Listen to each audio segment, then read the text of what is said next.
para la conferencia. Hola, ¿qué tal? Muy buenos días. La Cámara Peruana de Comercio Exterior y mi persona te damos la bienvenida. Vamos a empezar la mañana, ¿no? Con nuestro curso de gestión de proyectos para MIPES. Bueno, el día de hoy vamos a culminar nuestro curso, ¿ya? Lo cual hemos podido avanzar en estas 12 sesiones. De acuerdo, una vez más, bienvenidos. Mi nombre es Lisandro Ramón Artica, soy administrador de profesión, con más de 15 años de experiencia laboral y vinculado principalmente, como siempre lo digo, a las MIPES. Ok, a ver, vamos a conectarnos un minuto.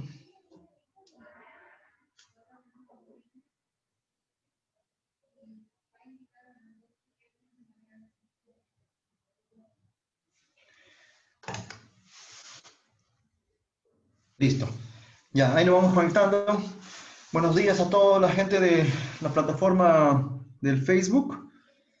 Una vez más, agradecerles por estar aquí con nosotros, por compartir este valioso espacio, ¿no? Agradecer también a la Cámara Peruana de Comercio Exterior por hacer posible este espacio con ustedes. Bien, hoy la agenda, como les estaba comentando al inicio, está bastante nutrida, ¿ya? Pero vamos a hacerlo de la forma más ágil y más resumida posible. Vamos a ver las dos últimas áreas de conocimiento que nos falta: la gestión de las adquisiciones del proyecto y gestión de los interesados del proyecto, ¿no? Ambas áreas de conocimiento muy importantes para nuestro proyecto, ¿no? Para el éxito de nuestro proyecto. Bien, vamos a arrancar con la gestión de las adquisiciones del proyecto. Bien, cuando revisamos en nuestra guía de PMBOK, gestión de las adquisiciones, principalmente nos habla de estos procesos necesarios para comprar. Adquisiciones es compras, ¿no? Vamos a adquirir un producto, un servicio o un resultado, un entregable, que va a ser preciso tener fuera del equipo de nuestro proyecto por varios factores, ¿no? Y eso es lo que vamos a revisar en las láminas siguientes. Bien, esta área de conocimiento, la gestión de adquisiciones de proyecto, principalmente se desarrolla, se desenvuelve en estos tres grupos de procesos. A ver, vamos a poner acá el puntero. En el grupo de procesos de planificación estará la planificación de las gestiones, ejecución, efectuar las adquisiciones, y en el grupo de procesos de monitoreo y control, controlar esas adquisiciones, ¿de acuerdo? Como estamos hablando de compras, incluirá también, ¿no?, la gestión, la administración de los contratos u órdenes de compra, ¿no?, que va a ser necesario en este proceso, ¿de acuerdo? Bien, entonces, ¿hacer o comprar?, ¿no?, es la pregunta fundamental de esta sesión o de este proceso realmente. ¿Qué pienso hacer dentro del proyecto, ¿no?, con mis recursos, con mi personal, con el equipo que tenemos, ¿no?, en el proyecto, ¿no? ¿Y qué otras cosas voy a decidir hacerlo o comprar, o tercerizar, o subcontratar incluso, ¿no? Entonces, este es un proceso, es un análisis que vamos a hacer. Este análisis de hacer o comprar las cosas nos va a determinar si un trabajo puede ser realizado por nuestro equipo o debe ser adquirido por fuentes externas, ¿de acuerdo? Se debe tener en cuenta también, habría que hacer un análisis para tener en cuenta todos los costos, ¿no?, tantos directos e indirectos que implican este proceso. Y finalmente, hay que hacer también un pequeño análisis para determinar el tipo de contrato más adecuado, el que mejor le convenga a nuestro proyecto, ¿de acuerdo? Bien, aquí vemos el enfoque de la gestión de las adquisiciones, ¿de acuerdo? Bajo el estándar que estamos estudiando del PMBOK, es que logísticamente nosotros nos vamos a ver como clientes, ¿no? Acá estamos, se dan cuenta, vamos a ser como clientes y vamos a salir al mercado a buscar esos vendedores, a esos proveedores, ¿no? Qué distinto era como de la primera etapa, ¿no?, cuando nosotros éramos los vendedores, cuando vendíamos el proyecto, vendíamos la idea, vendíamos, ¿no?, para el alcance, los costos, vendíamos al cliente, al patrocinador, éramos nosotros los vendedores. Ahora en este cambia, el enfoque es que nosotros somos los clientes y vamos a salir a buscar a esos proveedores. ¿De acuerdo? Ese es el enfoque. Bien, aquí está la pregunta. ¿Qué es la gestión de adquisiciones entonces? Cuando tenemos esta pregunta, la respuesta es obvia. Compras. Gestión de adquisiciones igual compras. ¿Ya? Habíamos dicho que es comprar un bien, un producto, un servicio, ¿ya? Que no lo queremos hacer dentro de nuestro equipo del proyecto, ¿no? O dentro de la organización, y es necesario obtenerlo fuera, ¿no? Ese es el concepto principal. De acuerdo, a ver, avanzamos. Bien, acá lo hemos definido, lo hemos resumido a unos pasos sencillos. Para esto lo hemos definido en 6 pasos sencillísimos, ¿ya? El paso 1 va a ser definir qué hacer, ¿no? ¿Qué hacer y qué comprar? Y la pregunta lógica sería, ¿por qué salimos a comprar, ¿no? ¿Por qué salimos a comprar? Y vamos a encontrar muchos factores, ¿no? Como por ejemplo, el proveedor lo hace más barato, o el proveedor tal vez lo hace mucho mejor que nosotros, lo hace de mejor calidad, lo hace más rápido, ¿no? O mucho más fácil tal vez será contratar una consultora, ¿no? En realidad va a haber muchos factores, ¿no? Hay muchos factores, como estamos viendo aquí, los costos, el tiempo, la experiencia, ¿no? La confidencialidad cuando hablamos de consultoras, algunas restricciones que va a tener nuestro proyecto, ¿no? Entonces, todos estos factores inclinarán la balanza, ya que es más sencillo, va a ser mucho más sencillo, más práctico e incluso de mayor valor que lo haga un tercero, ¿no? ¿No? Que lo haga un tercero, que a hacerlo nosotros, ¿no? Básicamente por un tema de especialización. ¿Está bien? Bueno, seguimos con el paso 1. Como seguimos definiendo qué hacer y qué comprar, lógicamente habrá que trabajar muchísimo con las áreas de logística, las áreas de compra, ¿no es cierto?, de la organización o del proyecto que tenemos en manos. Y por supuesto, va a ser bueno soportarnos en un abogado o en los especialistas que tenemos, o en los abogados realmente, ¿no? ¿Para qué? Para el formalismo que vamos a tener con los contratos, con los aspectos legales, documentación legal, etcétera, especificaciones, etcétera, etcétera. Es mucho mejor si tenemos el apoyo de un experto, de un abogado que nos ayude con el tema contractual. ¿De acuerdo? Bueno, una vez que tenemos el paso 1, definimos qué vamos a hacer, qué vamos a comprar fuera y tenemos incluso el apoyo de la parte logística y del abogado para el tema legal, pasaremos a definir las fechas, ¿no? Fechas y plazos de las compras, ¿no? Entonces aquí la pregunta es, ¿cuánto tarda la gestión para poder adquirir un bien o un servicio, ¿no? En nuestro proyecto, en nuestra organización? Y bueno, como ustedes pueden ver, comprar definitivamente toma tiempo, ¿no? Comprar toma tiempo, ¿no? Y tenemos que prever eso, este proceso, en este proceso las diferentes etapas, ¿no? Como por ejemplo la preparación de la propuesta, ¿no? Que sea por parte del vendedor o proveedor, ¿no? Que dependiendo de la complejidad, dependiendo de la magnitud de lo que queremos adquirir, de lo que queremos comprar, puede demorar 1 a 15 días, puede demorar 1 a 30 días, ¿de acuerdo? En la otra etapa es la evaluación de la propuesta y la selección de la propuesta, ¿no? Habría que hacer un análisis ya que interno, dependiendo, una vez más, como les dije, de la complejidad de lo que estamos queriendo comprar o adquirir. Por ejemplo, en la evaluación habría que ver la parte técnica, la calidad, el precio, los riesgos, la capacidad, ¿correcto? Y finalmente la selección, ya con algunos criterios que hemos definido, los mejores para esta adquisición, la negociación correspondiente, los contratos correspondientes, y dependiendo de la complejidad, una vez más, puede tomar 1 a 3 meses esta evaluación y selección, ¿no? Cuanto menos mejor, ¿no? Deberíamos ser mucho más ágiles, pero recuerden que podríamos estar trabajando dentro de una organización y esta organización tiene unos procesos que seguir, ¿no? Para hacer correcto esta compra y tendríamos que adecuarnos a ella, ¿no? Y finalmente la aprobación, ¿no? Fíjense que la aprobación también va a depender muchísimo de la gerencia o el personal autorizado para aprobar esa propuesta, ¿no? Y puede demorar desde un día hasta un mes, ¿no? ¿Correcto? Entonces, ¿por qué les hago por qué les grafico este cuadrito? Porque la idea es que no nos retrase, ¿no? Porque el proyecto se podría haber afectado en los tiempos, ¿no? ¿De acuerdo? Entonces aquí planifiquemos bien eso, definamos las fechas, incluso sería importante, dependiendo de la magnitud, de lo complejo que sea lo que estamos adquiriendo, lo que estamos comprando fuera, no lo estamos haciendo, habría que actualizar tal vez el cronograma, ¿no es cierto? Con esta información tendríamos que actualizar nuestro cronograma. ¿De acuerdo? Ese es el paso 2. Ahora tenemos el paso 3, que es definir el tipo de contrato. ¿De acuerdo? Aquí principalmente tenemos 3 tipos de contratos, ¿no? Obviamente hay variantes. El principal y el más usado es el precio fijo, ¿de acuerdo?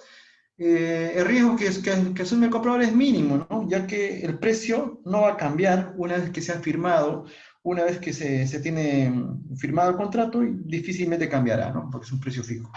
Este precio fijo, este tipo de contrato puede tener algún tipo de variante, como puede ser el que tenga un incentivo, ¿no? Precio fijo más un incentivo, se le otorga un incentivo, por ejemplo, por terminar antes, ¿no? El vendedor termina antes el trabajo, recibe un bono, un incentivo por culminar antes.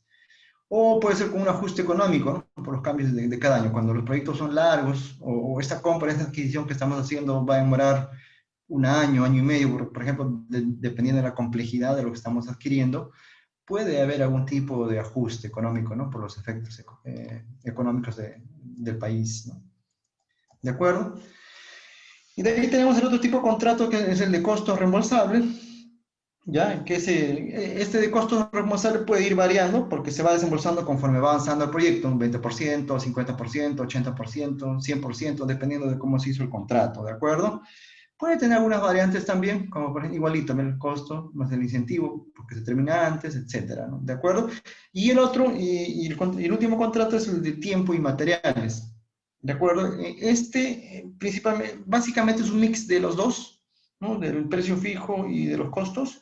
Es un mix que se acuerda iniciar normalmente con un precio fijo y se va agregando los tiempos y materiales que se ha requerido para el proyecto. ¿De acuerdo? Entonces, paso 1, definimos qué hacemos. Paso 2, definimos las fechas. Paso 3, estamos definiendo el tipo de contrato. Paso 4, ya salimos a realizar la adquisición. ¿De acuerdo? Aquí principalmente, como dijimos, hemos salido a buscar a los proveedores. Tal vez habríamos hecho algún tipo de licitación privada o pública, dependiendo en qué organización estamos trabajando el proyecto. Seleccionamos al mejor proveedor, en este caso ya elegimos al mejor vendedor, al mejor proveedor, lo elegimos y lógicamente le adjuntamos el contrato, ¿no? O la orden de compra, perdón, ¿no? Se le adjunta ya la orden de compra, se le entrega la orden de compra para poder trabajar, ¿no? Obviamente se van a aplicar muchos criterios para la selección, como lo vamos a hacer más adelante. La idea es contar con el proveedor que esté mejor calificado, ¿no? Para efectuar el trabajo, y obviamente que ese entregable sea aceptable, ¿no? Sea aceptable y así esté marcado ¿no? Por la organización, por nuestro proyecto. ¿De acuerdo? ¿Dónde vamos a buscar este proveedor? Este proveedor, ¿no? Lógicamente, dependiendo de la complejidad, lo podríamos buscar o lo podríamos buscar en anuncios, podríamos hacer publicaciones, periódicos, publicaciones profesionales especializadas, ¿de acuerdo? Dependiendo de la complejidad. Si es muy complejo, obviamente lo buscaremos en algunos otros publicaciones más seleccionadas, más finas, ¿de acuerdo? También lo podríamos buscar por internet, por supuesto. Hoy por hoy, el internet pues tiene mucha influencia, ¿no? Y casi todos los proveedores ya están aquí en la web, ¿no? Entonces podríamos entrar a la web y buscar cotizaciones, ¿no es cierto? El internet ayuda muchísimo. Y como estábamos indicando, ¿no? Si esta adquisición es de alto riesgo o muy complejo, tal vez requerirá un buscador especial, ¿no? Como habíamos dicho, una publicación especializada, una publicación profesional especializada, adicional, ¿no? Para poder buscarlo. ¿De acuerdo? Bueno, seguimos en el paso 4. Una vez que hemos seleccionado, ya tenemos algunos proveedores, y por un tema de transparencia, ¿no es cierto? Por un tema de disciplina que debe tener nuestra organización, nuestro proyecto, haremos un pequeño cuadro, ¿no? Con algunos criterios de evaluación, ¿no? Donde principalmente tenemos los tiempos de entrega, los plazos, los precios, la calidad, la experiencia que tiene este proveedor en el mercado, ¿no? Y de esta manera, ¿no? Este cuadro podría elegir de una manera profesional al mejor proveedor, ¿de acuerdo? Eso se va a encargar un pequeño comité de evaluación. Ellos son quienes realizarán esta selección, ¿no es cierto? Y obviamente debe ser aprobado por la dirección, por el director de proyectos, es decir, por ustedes. Bueno, ¿qué más en este tema?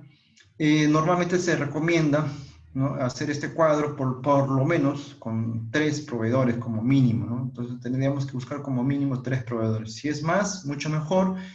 Los criterios de evaluación son claros, son sencillos. Se hace una suma, un promedio y ya se puede elegir al mejor proveedor, ¿no? Esa es la idea. La idea es ser transparentes y disciplinados, como habíamos dicho, ¿no? Con esa adquisición. Bueno, luego de esos pasos, finalizando el paso 4, vemos que ese proceso de adquisición va a terminar en un contrato, ¿no? Una vez más, como habíamos dicho, es necesario apoyarnos con los especialistas, en este caso con los abogados que podamos tener a nuestro servicio o podemos tener como consulta, ¿ya? Y ese contrato, obviamente, tendrá ciertas partes, ¿no? Ciertas secciones en las que detallan el objeto del contrato, ¿no? Como por ejemplo el periodo de ejecución, los roles y responsabilidades, los precios, por supuesto, las condiciones de pago, el lugar de entrega, ¿no?, los criterios de inspección, aceptación, las garantías, las sanciones, qué pasa, el seguro, ¿no? ¿De acuerdo? Resolución de controversias, entre otros, ¿no? ¿Ya? Entonces aquí también nuevamente nos apoyamos con los especialistas para no tener inconvenientes, ¿no?, con este paso. Bueno, una vez que hemos firmado el contrato, ya tenemos el paso 5, que sería supervisar el desempeño de las adquisiciones, ¿no? Aquí realmente principalmente se trata de supervisar el desempeño, ¿no? Ya que hemos elegido a un proveedor y está trabajando nuestro bien, nuestro servicio, nuestro producto que le hemos solicitado, la idea es supervisarlos, ¿no? Monitorear y controlar el desempeño que estén realizando estos proveedores, ¿no? A veces, aquí como vemos en la foto, muchas veces incluso podríamos ingresar, incluso, ¿no?, in situ, ¿no?, al lugar donde se está realizando el trabajo para verificar que se esté realizando de acuerdo a lo que se acordó inicialmente o al contrato primigenio, ¿no? ¿De acuerdo? Esta parte también es importante para asegurarnos, ¿no? Para asegurarnos de que el trabajo encargado sea el correcto. ¿De acuerdo? Estamos supervisando. Podríamos hacerlo. Lógicamente, cuando estamos supervisando o a medida que va avanzando el proyecto, también va a aparecer, ¿no?, algunos cambios, ¿no? En ese contexto que estamos trabajando aparecen algunos cambios, ¿no? Por ejemplo, necesitaré más productos o ligeramente un mayor tiempo para elaborar nuevos productos, etcétera, ¿no? Entonces, estos cambios, por supuesto, se van a hacer, se podrían hacer, lógicamente, probablemente se vaya a agregar una adenda al contrato que tenemos inicial, pero lo importante de esta slide, de este proceso, es que debería pasar este cambio por una solicitud formal de cambio, ¿no? Para tenerlo adecuadamente archivado, controlado, ¿no?, que hubo un pequeño cambio, ¿de acuerdo? ¿Es posible? Sí, es posible y se hace en la vida real. Bueno, seguimos con el paso 5. Vemos algunas auditorías, ¿no? Existen, ¿no? Es posible que existan algunas auditorías internas o externas incluso, ¿no?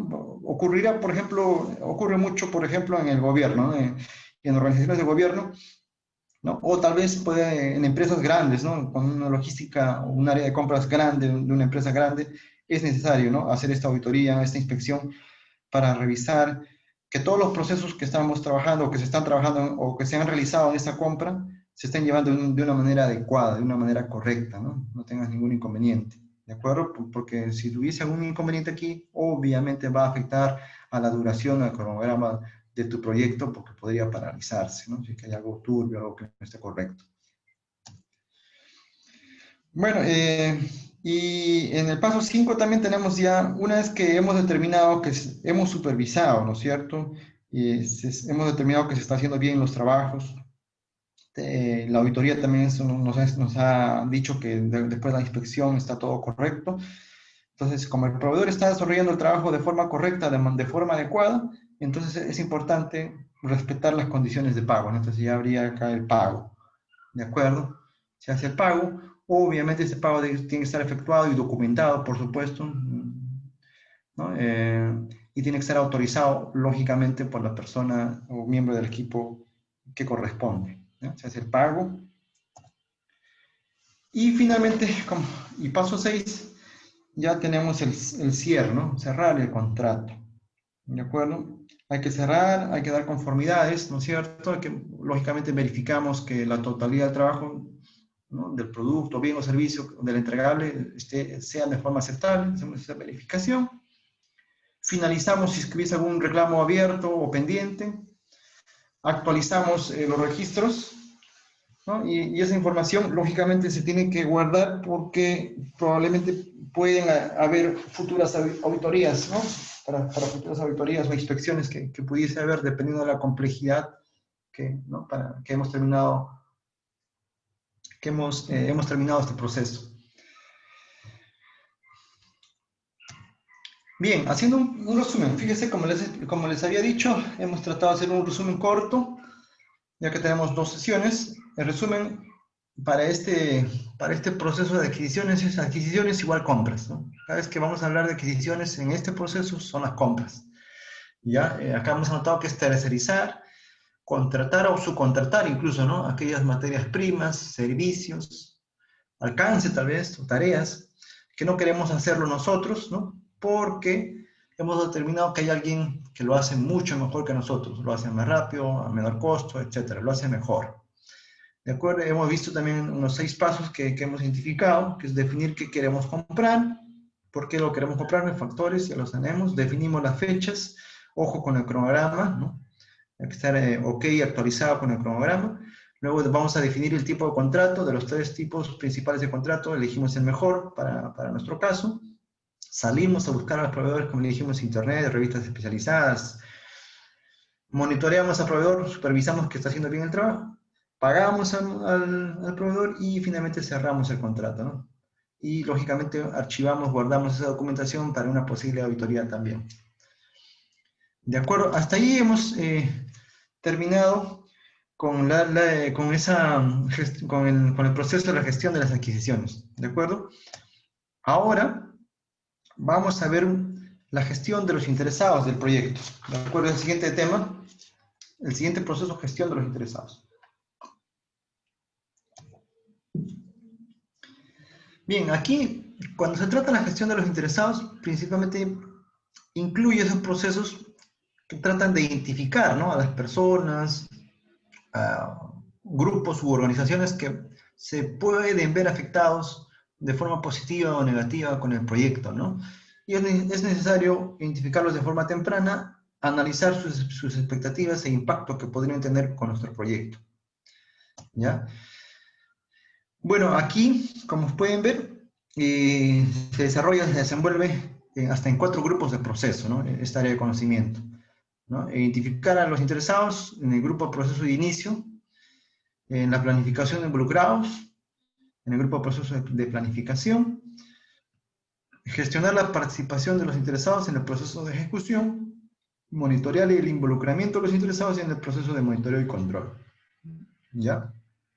La gestión de los interesados también se va a centrar en la comunicación continua y efectiva, ¿no?, que podamos tener con los interesados para poder comprender tanto sus expectativas como sus necesidades, ¿de acuerdo? Y lógicamente este es un objetivo clave de todo proyecto, de toda organización, ¿no? Satisfacer a estos interesados, que estén tranquilos, que estén contentos con el proyecto que estamos trabajando. ¿De acuerdo? Un pequeño ejemplo antes de iniciar con respecto a los interesados, ¿no? Por ejemplo, si ustedes pueden ver en pantalla, tenemos como ejemplo este bypass, ¿no?, que es el que está en la Avenida Venezuela y Avenida Universitaria acá en Lima, ¿no? Y podemos determinar, y esto no iba a ser un bypass, ¿no? Si alguno de ustedes recuerda el proyecto inicial o si vieron algunas noticias, esto no iba a ser un bypass, iba a ser un trébol, ¿no? Pero fíjese lo importante que es gestionar a los interesados, ¿no? Aquí, en este caso, no hubo una adecuada gestión de los interesados, ¿no? Tanto los vecinos ¿no? de la zona, incluso la universidad, ¿no? Mayor de San Marcos, eran los principales interesados y se opusieron rotundamente a ese proyecto, ¿no? Se opusieron, pusieron trabas, bueno, con más o menos razón, pero como no hubo una adecuada gestión previa, porque una vez más repetimos que si de manera anticipada, de manera inicial, no identificamos bien a los interesados y su impacto y su poder y su influencia que puedan tener, sucede este tipo de cosas, ¿no? Fíjese cómo el proyecto se transformó de lo que iba a ser un trébol, finalmente, como ya estaba toda la carne puesta en el asador, se tuvo que convertir en un bypass, ¿no? Lógicamente sí sirve, sí funciona, pero el proyecto original era otro. ¿De acuerdo? Entonces, como este tipo de proyectos, como este tipo de ejemplos que les muestro, se ven muchísimos en nuestro país y a nivel mundial, ¿no? Y es básicamente por no haber hecho una gestión adecuada o no haber llegado a un entendimiento con los interesados, o no haber cubierto sus expectativas. ¿De acuerdo? Entonces, ¿qué son los interesados? Vendría a ser la pregunta que tenemos que respondernos, ¿no? ¿De acuerdo? Como concepto general, podemos ver que los interesados en el proyecto van a ser los individuos, grupos u organizaciones que pueden afectar, ser afectados o percibirse, incluso percibirse como afectados, ¿no? Por una decisión o una actividad o el resultado de nuestro proyecto. ¿Está bien? Los interesados pueden estar involucrados de forma activa, más o menos, dependiendo de su grado de interés, dependiendo también de la influencia que puedan tener en nuestro proyecto, ¿no? Y también se pueden clasificar, ¿no? O pueden verse afectados de forma positiva o negativa con nuestro proyecto, ¿de acuerdo? A ver, seguimos. Algunas ideas importantes también con respecto a los interesados, ¿no? Pueden afectar el proyecto y sus entregables, por supuesto. Y la tarea más importante que hemos resaltado aquí, o la idea más importante es el de fundamental es identificarnos desde el inicio, ¿no? Como habíamos dicho, no es recomendable ni tampoco aceptable identificar interesados en la etapa final o en la etapa intermedia, que podría salir, por supuesto, ¿no? Podrían salir, podrían aparecer nuevos interesados, por supuesto, pero lo ideal es tratar, procurar hacerlo desde el inicio, ¿no? Para evitar problemas, inconsistencias con nuestro proyecto y con el cronograma, con el tiempo, ¿de acuerdo? Se puede elaborar una estrategia para abordarlos y se debe ser revisada periódicamente, por supuesto, ¿no? Como vamos a ver en las siguientes láminas, vamos a tener que trabajar una estrategia especializada con cada uno de ellos y estos tienen que irse revisando periódicamente. Recuerden que es un proceso iterativo y algunos de los intereses podrían incrementar con el tiempo o ir reduciéndose con el tiempo, ¿no? O con la vida de nuestro proyecto. ¿De acuerdo? Los interesados deberían ser clasificados, por supuesto, según su interés, según su importancia, ¿no es cierto? Obviamente, también habría que tener algunas ideas claras con respecto al poder que pueden tener estos interesados, al interés, a la influencia, ¿no? También si son internos, externos, ¿no? Entonces, inmediatamente después de haber entendido el objetivo del proyecto, ¿no? En la parte inicial vemos de la idea, el concepto, lanzamos nuestro proyecto, entendemos el objetivo, la siguiente tarea, ¿no? Deberá ser abordar el tema de los interesados, ¿no? ¿De acuerdo? Este aspecto es importante, identificarlos tempranamente. Bueno, algunos de los interesados que podemos reconocer rápidamente: el sponsor, el gerente de proyecto, por supuesto, el equipo mismo, ¿no? Como internos, clientes, usuarios, proveedores, opositores de proyecto también hay que identificarlos, ¿no es cierto? La comunidad, las municipalidades, el gobierno, ¿no? Dependiendo dónde se está desarrollando nuestro proyecto, vamos a tener un sinfín de interesados, ¿no? La idea es hacer una lista, como vamos a ver. A ver. Entonces, aquí hemos hecho un resumen sencillo y lo hemos dividido en 3 pasos, ¿no? El primer paso, vamos a identificarlos. Entonces, armaremos un pequeño directorio, ¿no? donde van a estar todos correctamente identificados, ¿no? Como estamos viendo en este paso, consiste en identificar todas las personas, todos los grupos, organizaciones que van a impactar, ¿no?, al proyecto, ¿no? Vamos a analizar sus intereses, la participación que van a tener, las influencias e impacto, como habíamos dicho, ¿no?, en el éxito de nuestro proyecto, ¿no? Es importante, ¿no?, tenerlos a todos mapeados. Cuanto más tiempo nos tomamos en esta tarea, mucho mejor, ¿no? Es necesario aquí tal vez pecar un poco en la planificación, tenerlos a todos mapeados en la medida de lo posible, ninguno se nos puede escapar o ninguno se nos debería escapar. ¿De acuerdo? Entonces, como le estaba indicando, tendremos que armar un directorio, ¿no? Esta lista debe estar suficientemente o con un nivel de detalle bueno, ¿no?, con las características, atributos de cada uno de estos interesados, para que durante el proyecto, cuando yo necesite, ¿no?, como director de proyectos, cuando nosotros, el equipo, necesita interactuar con ellos, ¿no?, en algún momento del proyecto, rápidamente los podamos ubicar, rápidamente podemos saber qué características, qué atributos, qué expectativas tiene de nuestro proyecto, ¿no es cierto? Y poder trabajar con ellos, ¿no? ¿De acuerdo? Entonces aquí está la información de la identificación, la información de la evaluación, la clasificación, ¿no? Tan interno, externo. Ya, muy bien. Entonces armamos esa lista, los clasificamos. Y de ahí, la siguiente tarea en este paso sería trabajar una matriz. En este caso les estoy presentando un ejemplo de una matriz poder-interés. ¿De acuerdo? Importante. Una vez que hemos identificado, ¿no es cierto?, ahora hay que clasificarlos, ¿no? Dependiendo del nivel de poder o el nivel de interés que vayan a tener con nuestro proyecto. Por ejemplo, aquí el interés tenemos de bajo a alto y el poder de bajo a alto también, ¿no es cierto? Entonces, la tarea nuestra, como le dije, una vez identificado a estos interesados, los vamos mapeando como un pequeño radar, ¿no?, para tenerlos mapeados como un radar nuestro. Entonces, vemos aquí, por ejemplo, el que tiene alto interés y alto poder, entonces hay que gestionarlos adecuadamente, ¿no? Ahí tenemos 3, por ejemplo, en este ejemplo, ¿no? Entonces, esto es importante, gestionarlos atentamente, rápidamente, son importantes, ¿de acuerdo? Por ejemplo, los que tienen un poder alto, pero el interés es bajo en nuestro proyecto, entonces lo mantendremos satisfecho, lo mantendremos informados también, ¿no? Aquí, por ejemplo, el interés bajo y poder bajo, lo tenemos identificado para ir monitoreándoles. Como le digo, nadie se nos puede escapar, todos deben estar adecuadamente identificados, ¿no? Entonces, si es que hay muchos por aquí, y ahora con el tiempo podrían ir moviéndose, ¿no? Podrían ir moviéndose de ese cuadrante a este cuadrante, o de ese cuadrante a este cuadrante, podrían ir moviéndose, cosa que este cuadro, esta matriz, que va a ser importante y recomendable trabajar, lo podemos ir actualizando, ¿no? Lo podemos ir actualizando, ¿de acuerdo? Se va moviendo. Pero importante es tenerlo mapeado, ¿de acuerdo? Esta herramienta es muy potente, nos ayuda muchísimo, ¿no?, para poder ponerle más fuerza, más recursos, ¿no?, por ejemplo, en este cuadrante, ¿no?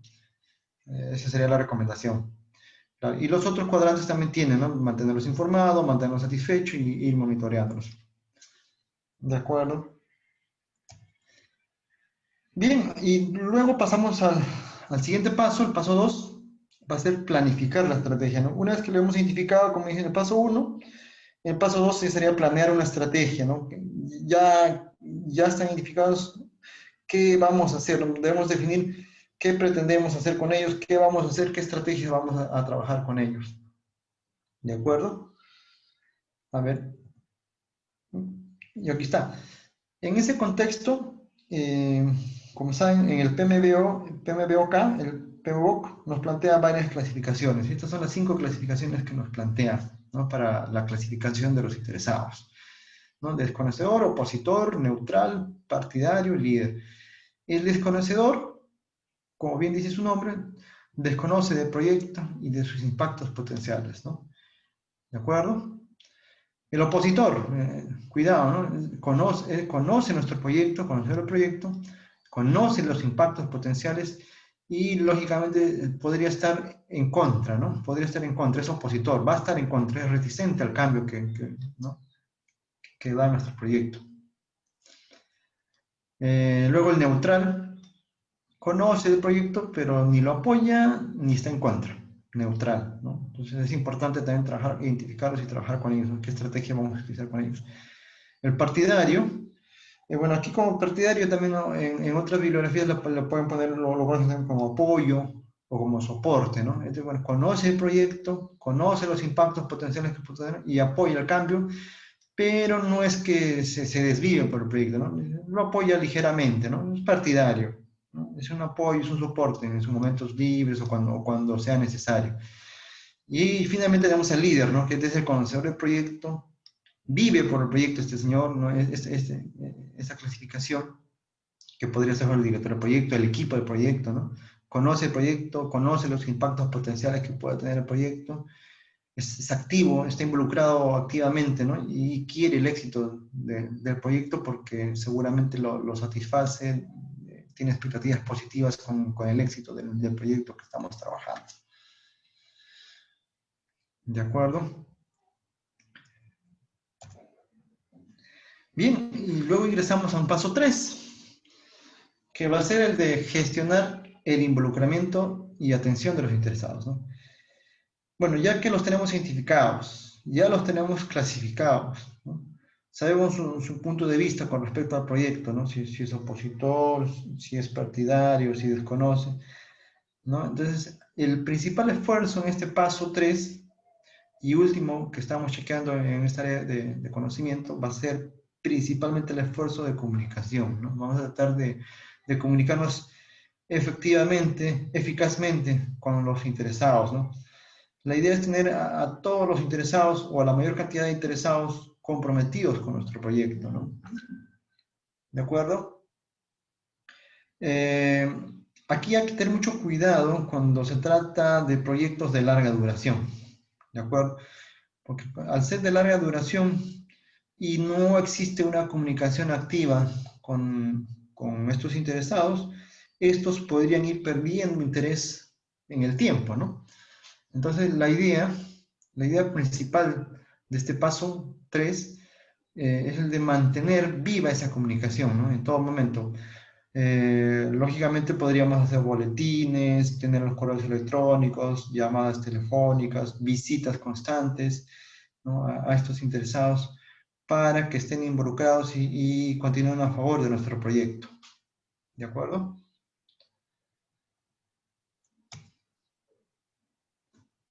Bueno, en ese sentido, como estábamos hablando del proyecto y de lo que tiene que hacer principalmente el director del proyecto, hay algunas habilidades interpersonales que es necesario que deban trabajar y maximizar, ¿no? Nosotros como directores de proyectos, ¿no? Se necesita, lógicamente, luego de la comunicación efectiva, eficaz, se necesita que el director de proyectos y el equipo puedan generar confianza, ¿no? ¿De acuerdo? Eh, es vital, es importante, ya que estamos trabajando con interesados, estamos trabajando con gente de diferentes niveles culturales, de diferente procedencia, de diferentes formas de pensar. Entonces es importante que el director de proyectos y el equipo incluso puedan generar esa confianza, ¿no? Para tener viva esa comunicación, para tener viva esa relación. Fundamental también será que el director de proyectos y el equipo sean especialistas o procuren especializarse en lo que es resolución de conflictos, ¿no? Como lo habíamos anotado en algunas sesiones anteriores, eh, conflictos van a haber, van a aparecer a lo largo de la vida de nuestro proyecto, ¿no? Internos, externos, y principalmente los externos, ¿no? Hay que ser muy, como el siguiente punto es escuchar de manera activa, escuchar atentamente a los interesados, gestionar esas expectativas, gestionar sus necesidades y de alguna manera resolver esos conflictos de manera ágil sin que afecten, ¿no? A nuestro proyecto. Luego, y convertirse, por supuesto, en unos viabilizadores de cambio, ¿no? Para lo que es, probablemente vaya a haber mucha resistencia al cambio de parte también, incluso en la parte interna, con la gente de nuestro equipo, y mucho más con la gente externa, ¿no? Con los afectados, ¿no? Imagínense los afectados de forma negativa o creen o piensan que son afectados de forma negativa. Hay que trabajar mucho con ellos y el director del proyecto y el equipo de proyecto en sí debe convertirse en esos viabilizadores de cambio. ¿De acuerdo? Bien, otras habilidades de gestión, ¿no? Por supuesto, tanto el director de proyectos, los encargados del proyecto, ¿no? Los responsables de llevar adelante el equipo, tienen que tener esas habilidades de gestión, ¿no? Por ejemplo, para las presentaciones que sean efectivas con la gente, con los interesados, con la comunidad. Una buena redacción, ya habíamos hablado en una clase, en la sesión anterior de comunicaciones, lo importante que es una redacción concisa, clara, ¿no? Porque recuerden que vamos a enviar mensajes a la comunidad, mensajes a los diferentes interesados, ¿no? Y eso dice claro. Y por supuesto una mejor oratoria, una mejor forma de comunicarse con todos ellos, ¿no? Facilitar el consenso, como habíamos dicho, especialistas en negociaciones, va a haber mucha negociación, y habíamos anotado también que debemos viabilizadores del cambio, ¿no? Y en la medida posible modificar, hasta incluso modificar, incluso un tanto psicólogos también para poder modificar algunos comportamientos de la organización, de las masas, de la comunidad. ¿De acuerdo? Son algunas habilidades de gestión que debemos cultivar. Bueno, y para finalizar este paso 3,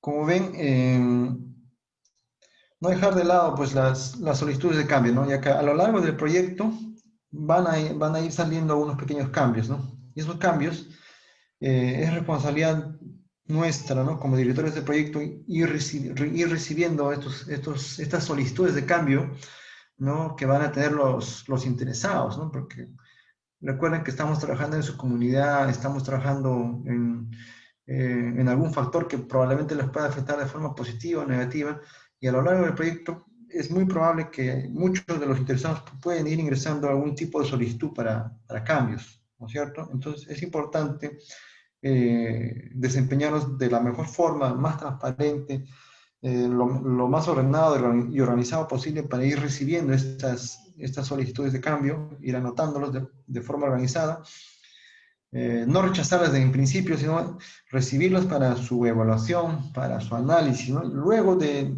ese análisis veremos cuánto puede impactar en nuestro proyecto y finalmente definiremos si es viable o no es viable ese cambio o esa solicitud, ¿no? Pero obviamente tiene que estar adecuadamente registrada y anotada para el repositorio que tenemos de nuestro proyecto. ¿De acuerdo? Ahí tenemos los 3 pasos, ¿ya? Que hemos podido resumir esta gestión de los interesados, ¿no? Bien, tenemos el resumen. Tenemos ahí los interesados, ¿de acuerdo? Dijimos que pueden verse interesados de forma positiva o forma negativa, ¿no es cierto? Hay que clasificarlos, ¿no? De acuerdo también al poder, al interés, a la influencia que pueden tener estos interesados, ¿no? Ajá. Usar fichas, por supuesto, para tenerlos plenamente identificados, y usar la matriz poder-interés, ¿no? Para tenerlos mapeados en un radar, ¿no? Y saber a quiénes gestionar de manera adecuada, rápida, a quiénes monitorearlos y a quiénes mantenerlos comunicados siempre, ¿no?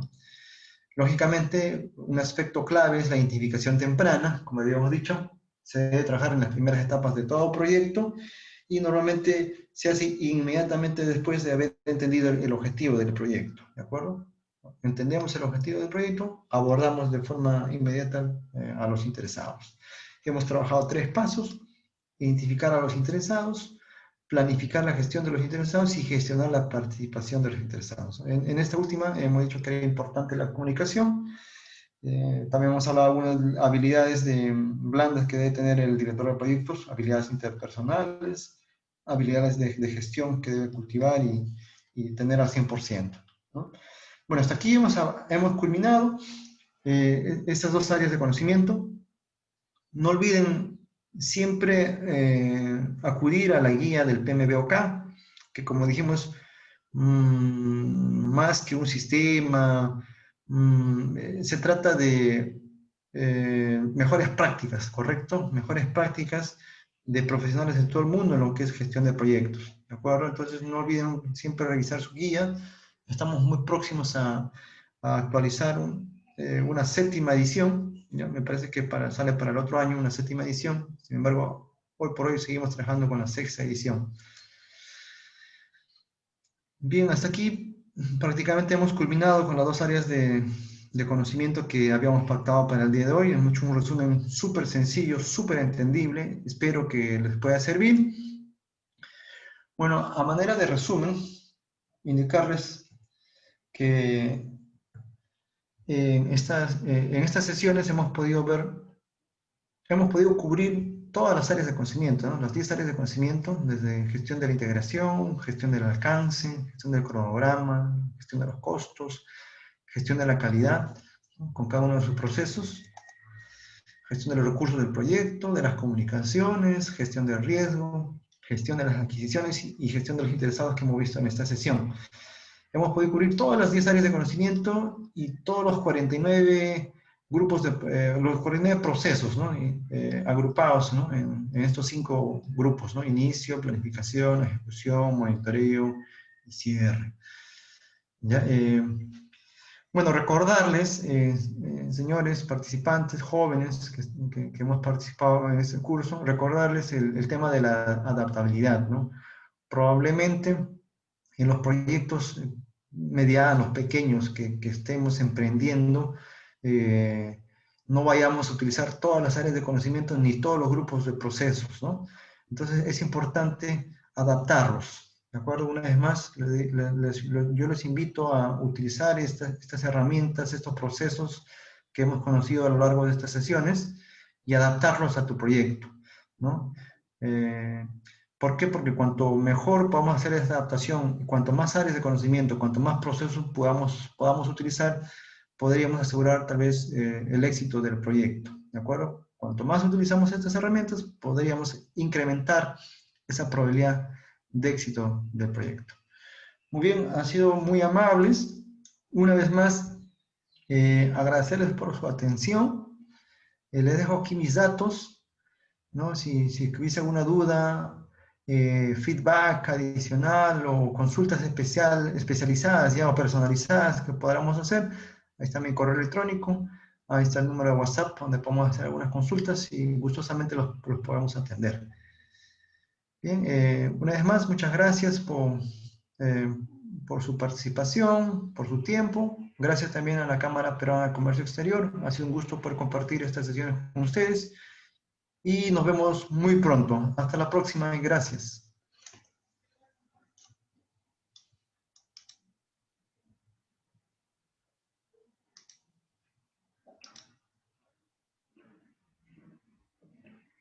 Uh-huh.